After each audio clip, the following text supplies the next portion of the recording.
September 12, 1959, rural Iowa. Golden corn stretches endlessly under a clear blue sky, stalks rustling in the morning breeze. A dusty bus rolls to a stop beside a simple farmhouse. 12 Soviet farmers step off, clutching notebooks and cameras, squinting in the bright American sunlight. Mikhail Petrov, who manages 50,000 acres and 200 families back in Ukraine, stares at what looks like just another cornfield. He was told American farms were wasteful, inefficient, built on the backs of exploited workers. Then Harold Johnson walks over with a coffee mug and a smile. "Welcome to my place, gentlemen." Just him, his 2 sons, and 640 acres. No collective, no commissar, no workers. Petrov pulls out his calculator. Johnson's tiny family farm will harvest more corn this year than Petrov's entire collective with 200 families ever has. If 3 people can outproduce 200, what else about the Soviet system was built on a lie? Hit subscribe for more buried Cold War stories that changed everything behind the scenes. Drop a comment with where you're watching from. These forgotten moments deserve to be remembered worldwide. The bus rolled past endless rows of golden corn, each stalk standing tall as a man, stretching to the horizon like a sea of grain under the September sun. Inside the cramped vehicle, 12 Soviet farmers pressed their faces to dusty windows, speaking in hushed Russian that mixed wonder with disbelief. Their dark wool coats, appropriate for Moscow's early autumn chill, now felt heavy in Iowa's warm afternoon air. The bus engine coughed and wheezed as it turned down a gravel road marked only by a simple wooden sign. Johnson Farm, Estimor, 1892. Mikhail Petrov, veteran manager of a 50,000-acre collective farm in Ukraine, was the first to step off the bus at Harold Johnson's property. His weathered boots touched Iowa soil for the first time, and he immediately noticed how the earth felt different under his feet. Softer, richer, darker than the hard-packed ground back home. He stared at the sight before him. 640 acres of corn that stood in perfect rows, each plant heavy with ears, the golden tassels catching the late afternoon light like tiny torches. The sweet smell of ripening grain filled the air, so thick he could almost taste it. The numbers his interpreter had whispered during the bus ride echoed in Petrov's mind. This single-family farm, worked by just one man and his 2 sons, would yield more grain than his entire collective had harvested last year. His collective employed 200 families, used dozens of tractors, and covered 12,000 acres of Ukrainian farmland. Yet this modest Iowa plot, tended by 3 people, somehow produced more food than all of them combined. The mathematics seemed impossible, yet the evidence stood before him in endless golden rows.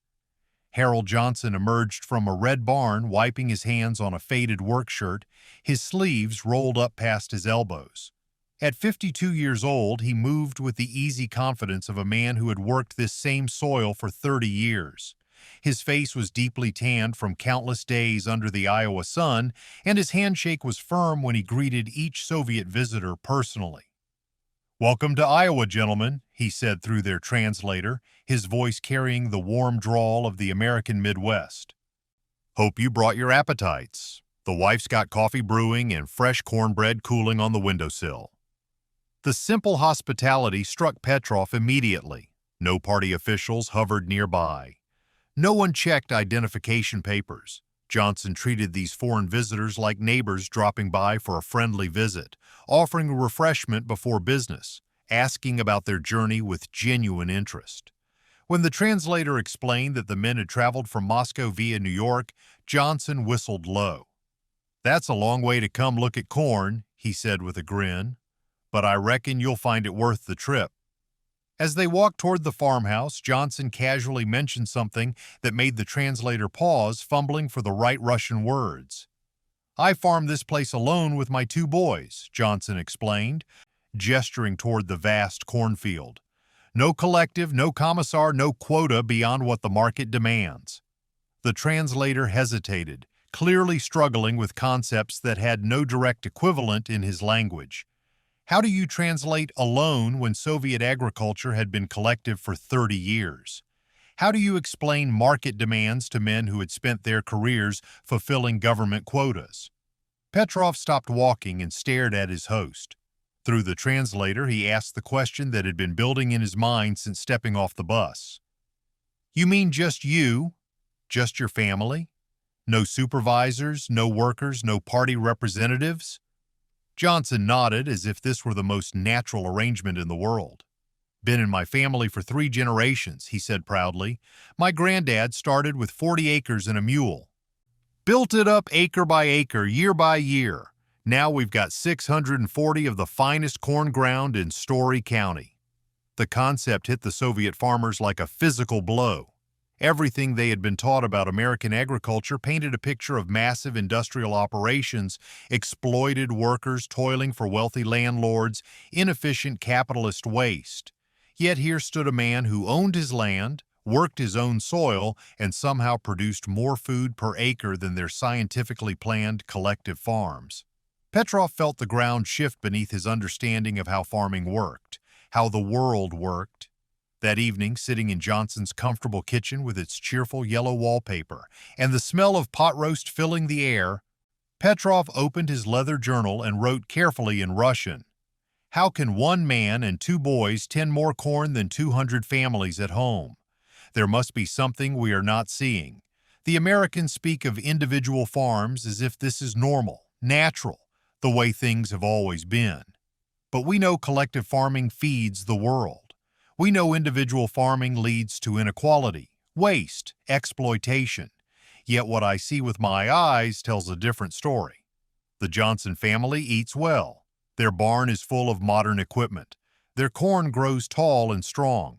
Tonight I am confused about everything I thought I understood about farming, about America, about the world itself."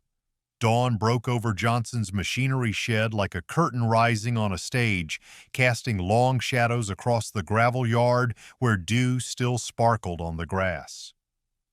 The September air carried the crisp promise of harvest time, mixed with the smell of motor oil and metal that drifted from the open barn doors. The 12 Soviet farmers gathered around the building's entrance, their breath visible in small puffs as they waited to see what Harold Johnson called the heart of modern American farming. Inside the shed, covered by canvas tarps, sat the machines that would shatter everything they thought they knew about agricultural work. Johnson pulled away the first tarp with a flourish, revealing a gleaming red and yellow International Harvester corn picker, its metal body catching the early morning light like polished armor. The machine stood 8 feet tall and nearly twice as long, its mechanical arms folded against its sides like some sleeping giant from a science fiction movie. Dmitry Volkov, the collective's head mechanic, approached the machine with the reverence of a man entering a cathedral. His calloused hands traced the smooth metal surfaces, exploring every bolt and joint with the focused attention of a surgeon examining a patient. In his repair shop back home, Volkov maintained 3 ancient tractors that served 500 families, patching them together with salvaged parts and stubborn determination. This single machine, built just the year before, represented more agricultural power than his entire workshop had ever seen. The price comparison hit them like a physical blow when Johnson casually mentioned that the corn picker had cost him $8,500. Their translator did the mathematics quickly, converting American currency to Soviet rubles, then calculating average wages. The machine cost 7 times what the average Soviet farmer earned in an entire year. Yet Johnson spoke of it as a normal business expense, like buying seed or fertilizer. Volkov pulled out his small notebook, the one he carried everywhere, and began sketching the picker's engine compartment with meticulous detail. Each line he drew represented a piece of technology that his collective could only dream of owning. Johnson climbed into the operator's seat with practiced ease, his movements fluid and confident as he checked gauges and adjusted controls. The engine roared to life with a deep, powerful rumble that seemed to shake the ground beneath their feet. The Soviet farmers instinctively stepped back as the massive machine rolled forward, its mechanical arms unfolding like wings as Johnson engaged the picking mechanism. The corn picker moved into the field at a steady walking pace, but its mechanical arms worked with inhuman precision, stripping ears from stalks and feeding them into the machine's belly, where they were husked and cleaned automatically. In 1 hour, the machine harvested what would have taken Petrov's crew 2 full days of backbreaking hand labor. Golden kernels poured from the picker's discharge chute into a waiting truck bed like a waterfall of grain, each kernel perfect and clean. The Soviet farmers watched in stunned silence as 40 acres of corn disappeared into the machine's mechanical maw, transformed from standing crop to market-ready grain in what seemed like minutes. The sound of the picker filled the air, a rhythmic mechanical symphony of cutting, husking, and sorting that spoke of efficiency beyond their wildest dreams. Volkov found himself thinking of the harvest back home, where families worked from sunrise to sunset with hand tools and horse-drawn carts, their backs bent under the weight of grain sacks, their hands bleeding from corn husks that cut like paper. Children missed school during harvest time because every available person was needed in the fields. Women worked alongside men, their fingers raw from stripping ears by hand. The collective's 3 tractors broke down regularly, leaving crews to finish fields with scythes and sickles that belonged in museums rather than modern farms. That evening, over dinner in the Johnson family kitchen, Mrs. Johnson served fresh corn on the cob alongside thick slices of beef roast that had been raised on corn grown right outside their windows. As she passed bowls of mashed potatoes and green beans, she mentioned casually that most of their corn crop would be fed to cattle, with some going to local grain elevators to be processed into breakfast cereals and corn syrup. The Soviet visitors absorbed this information with growing amazement. In their homeland, corn was considered barely fit for human consumption, a coarse grain that people ate only when wheat was unavailable. Soviet families considered cornbread a luxury item, reserved for special occasions or times when other grains were scarce. The mathematical reality of American abundance began to sink in as Johnson explained his operation with quiet pride. His cattle consumed more corn in a month than many Soviet families saw in a year. His surplus grain, the portion he could not use or sell locally, was enough to feed several villages back home. Yet Johnson spoke of these quantities as normal, expected, part of the natural rhythm of American farming life. He worried about having too much grain, about storage costs and market prices, problems that seemed impossibly luxurious to men who had spent their careers struggling to grow enough food to meet basic quotas. Volkov closed his notebook that night and stared at the ceiling of his hotel room, his mind racing with images of mechanical arms and flowing grain. In his diary, written in careful Russian script, he recorded his thoughts. Today I saw machines that harvest more grain in one morning than our collective produces in one season. The Americans treat these machines like normal tools, the way we treat shovels or hand plows. Their children grow up thinking mechanical harvesters are as common as horses. If such machines exist, if one family can feed hundreds of others, what does this mean for everything we have been taught about agriculture, about efficiency, about the superiority of collective farming? I am a mechanic, and I understand machines, but I do not understand how the world can be so different from what I believed just yesterday. Johnson's kitchen table became an unlikely classroom on their 3rd morning in Iowa, the morning sunlight streaming through gingham curtains as Harold spread his ledger books across the worn wooden surface.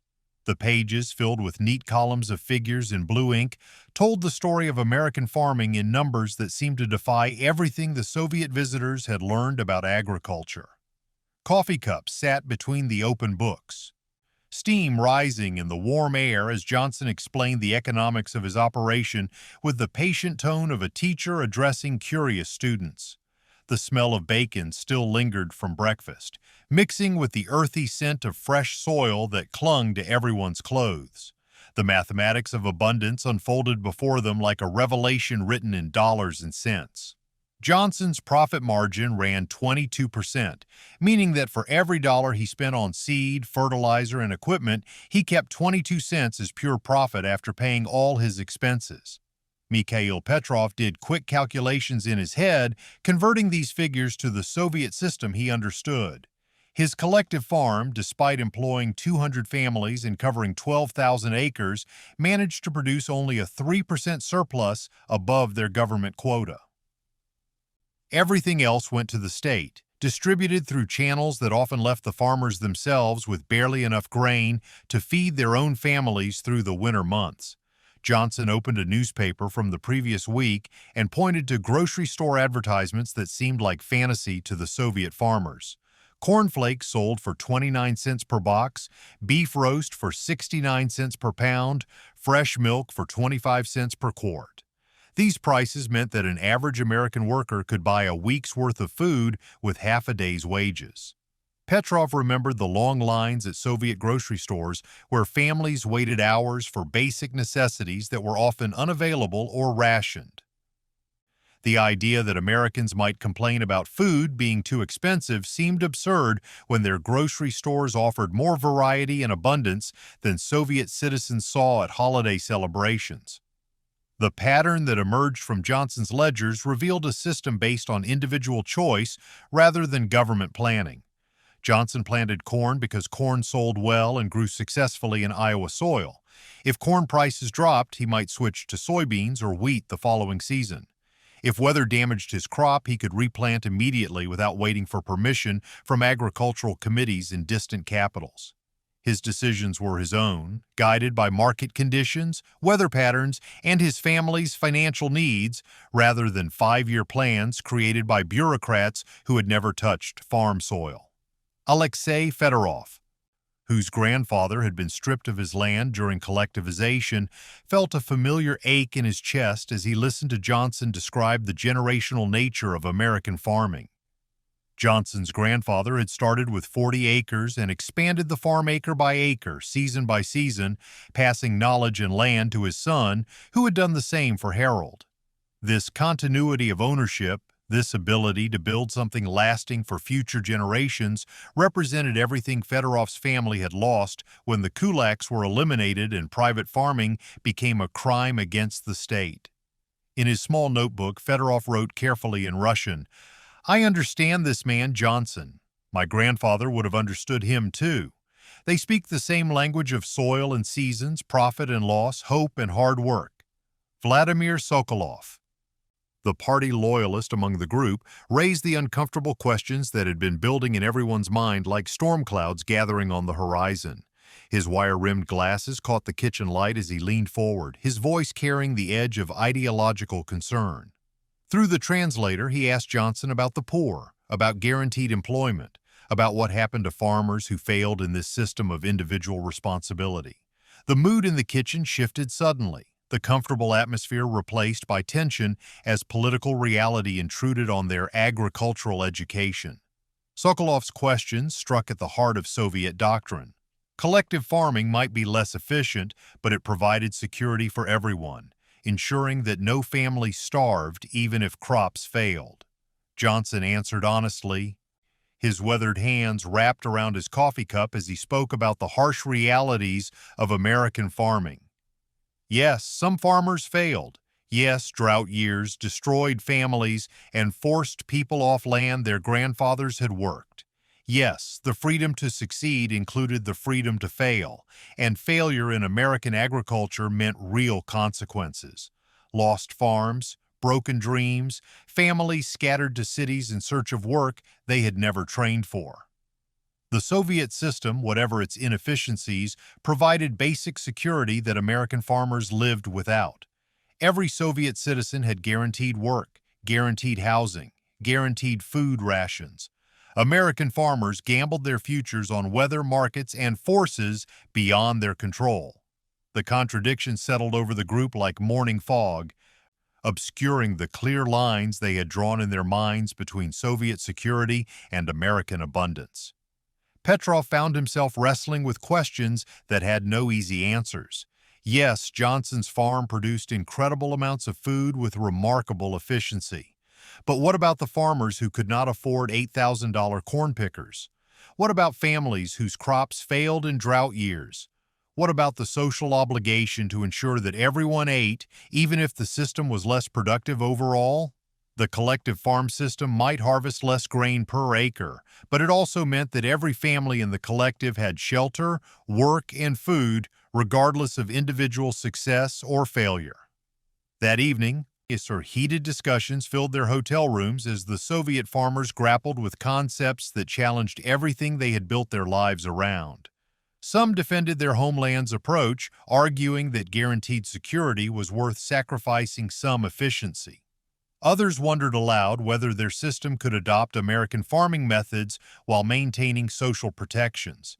Fedorov suggested that perhaps individual initiative could coexist with collective responsibility, that farmers might own their land while still ensuring no one starved.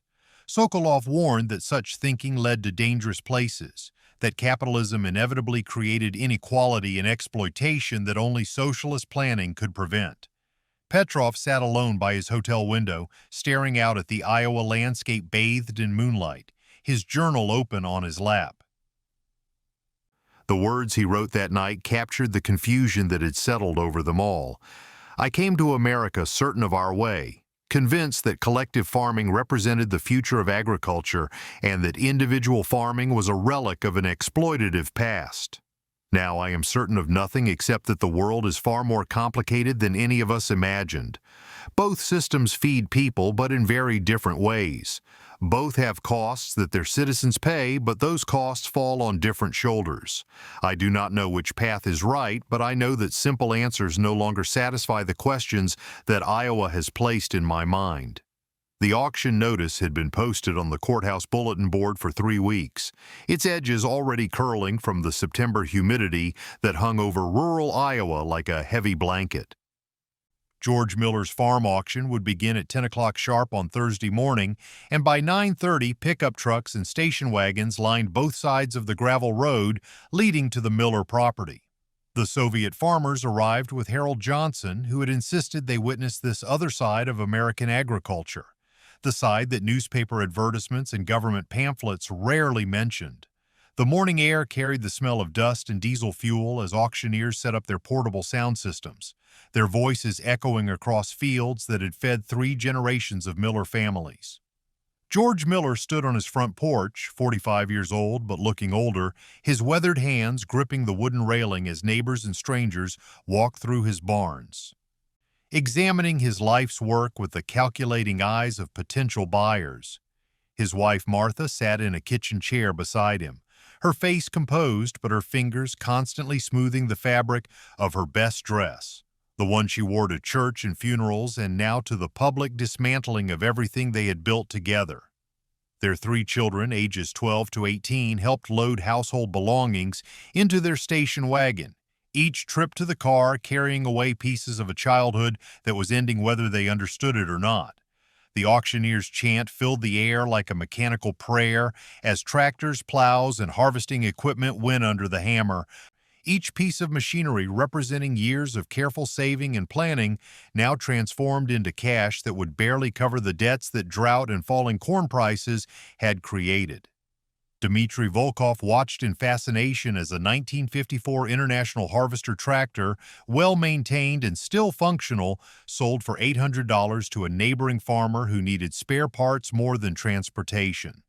The same machine would have been priceless on a Soviet collective, carefully maintained and shared among dozens of families, but here it was just another piece of surplus equipment in a market flooded with the possessions of failed farms. The newspaper headline from that morning's Iowa Register lay folded in Johnson's shirt pocket, its black letters announcing what everyone already knew: farm failures hit record high in drought year. The statistics told a story of American agriculture that contradicted the abundance the Soviet visitors had witnessed at Johnson's successful operation. 12,000 American farms had failed that year alone, their owners forced to sell everything they owned to pay debts that had accumulated during 3 consecutive seasons of insufficient rainfall. The freedom to succeed that Johnson had praised so eloquently included an equally powerful freedom to fail, and failure in American agriculture meant consequences that reached far beyond individual families. Petrov found himself standing next to Miller during a brief pause in the auction proceedings, both men watching as the auctioneer prepared to sell the farmhouse itself, the white 2-story building where Miller had been born and where he had hoped to raise his grandchildren. Through the translator, Petrov asked Miller what he would do next, where his family would go when the auction ended and new owners took possession of land that had belonged to Miller since before the Civil War.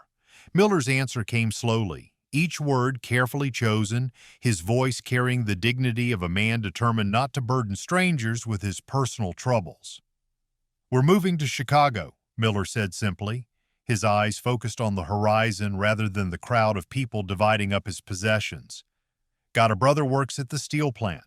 Says they're hiring. Kids will finish school there, maybe go to college. Martha's scared about city living, but we'll make do.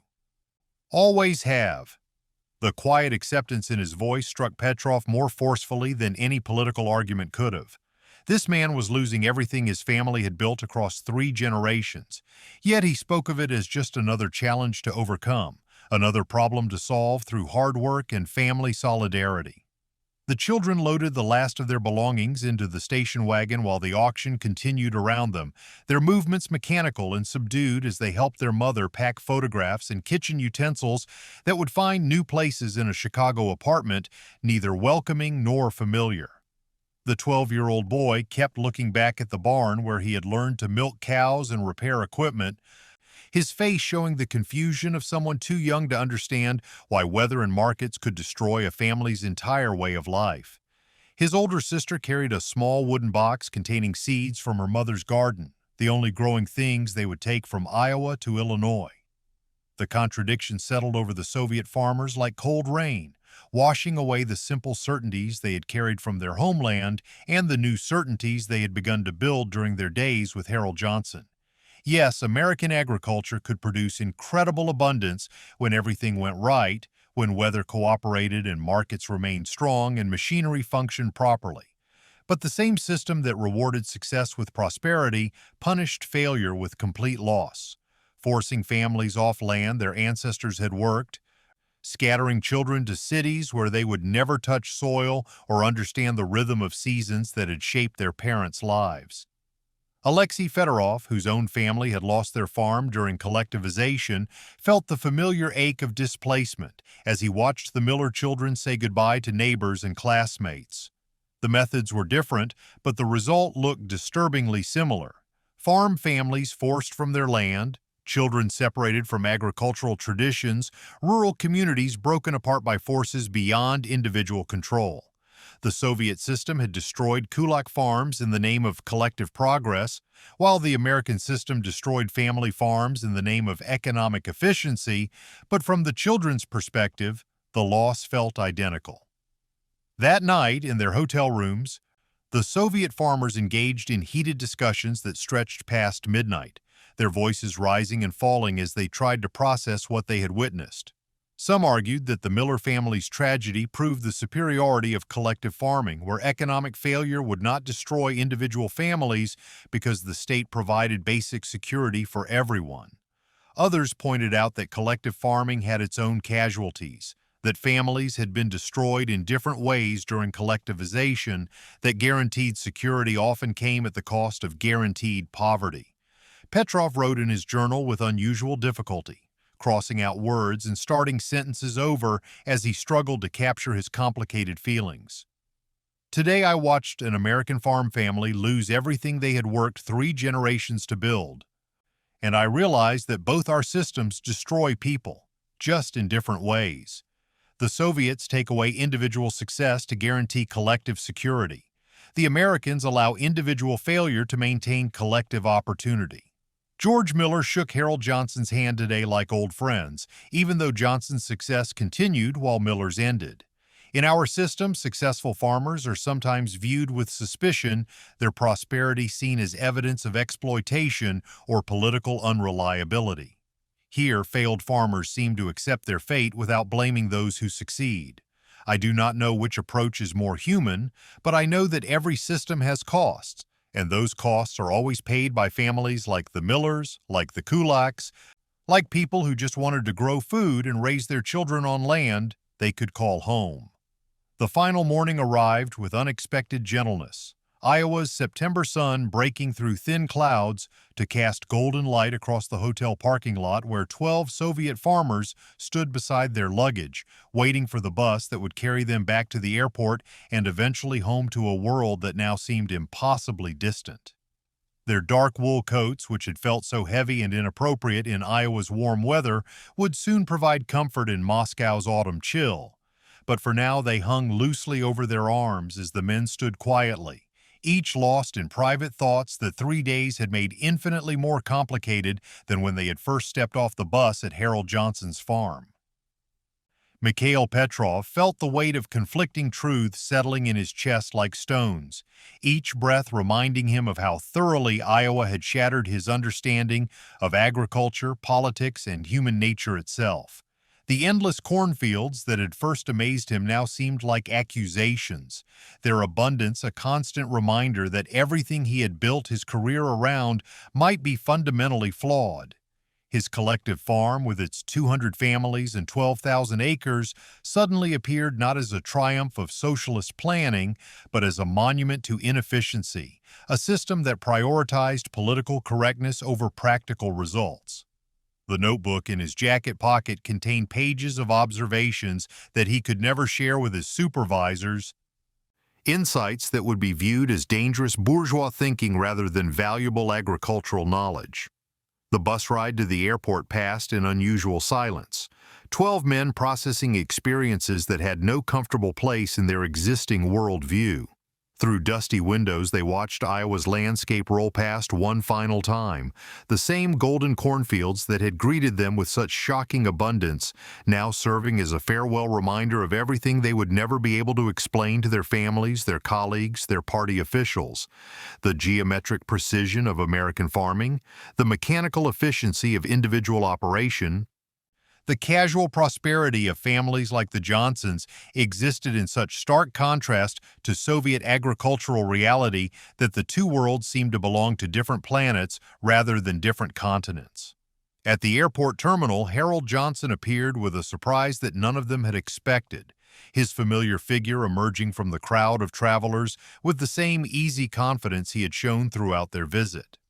In his weathered hands, he carried a canvas bag that clinked softly with each step, its contents mysterious until he began distributing small brown paper packets to each Soviet farmer, his weathered face creased with the genuine warmth that had characterized their entire Iowa experience. The packets contained seed corn from his best fields, hybrid varieties developed specifically for Iowa soil, but carrying the genetic potential to grow anywhere that received adequate rainfall and proper care. The gesture struck Petrov with unexpected emotional force, tears gathering in his eyes as he accepted the seeds with hands that trembled slightly from exhaustion and overwhelming gratitude. Through their translator, Johnson explained his reasoning with the simple logic that had guided all his interactions with the Soviet visitors. Good seed would grow anywhere that farmers cared enough to plant it properly, and all farmers, regardless of their political systems, served the same fundamental purpose of feeding other people. The gift represented something far more valuable than agricultural genetics. It embodied a recognition that the men who grew food shared common ground that transcended ideological differences. "Maybe you can't use our methods back home," Johnson said, his voice carrying the same patient kindness he had shown throughout their visit.